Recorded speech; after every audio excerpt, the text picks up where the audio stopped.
to my YouTube channel. Ay guys, nandito po yung tita at kambal ko at si Kuya Jiden. Ayan po sila. Tatlo sila. Tapos andito naman, si Papa naman, uminom na. Tapos doon na siya. Ano na siya nun? Nandun na siya.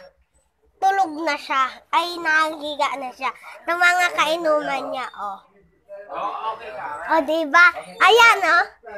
Tapos, andito naman yung piling tatay ko. Oh. Andyan. Alam nyo, hindi nyo nakikita siya, diba? Yung damit lang yung kita sa akin niya, diba? Grabe ka man, Nak. At saka ito na, chicken. Ay, nako. Grabe talaga. Ito naman si Tita Ella.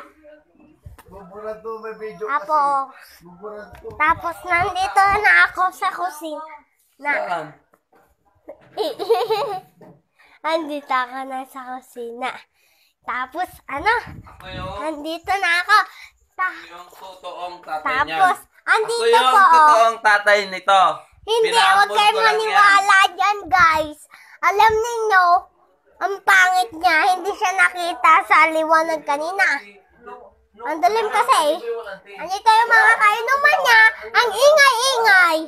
Tapos nandito ako ulit sa kwarto nila, Tita Ella, pati ni Tita Angel. Kaya guys, wait lang. Also guys, nandito na ako. Wait lang guys.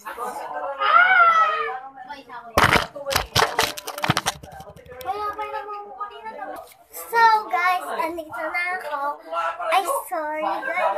Hi guys, welcome to my YouTube channel. Ay, wait lang guys, sakit sa mata no. Makita ko siya may kasamang iba. Wait lang guys ha.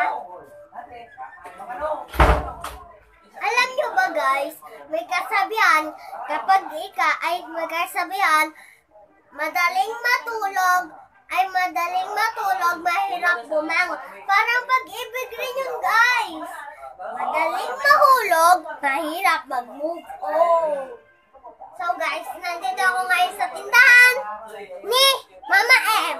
Tapos nasa probinsya ako ngayon, wala ako ngayon sa Maynila. Kasi kapag nasa Maynila ako, bawal akong mag-vlog. Kasi tapos lahat naman, ay ako, binubura ko na yung vlog ni Papa. Okay guys, matutulog na ako. Kasi bukas kami alis. Madaling araw. At si Aya, dun daw tayo sa higaan ni Papa matutulog. Kaya guys, hi. Bye-bye. Ay, lang.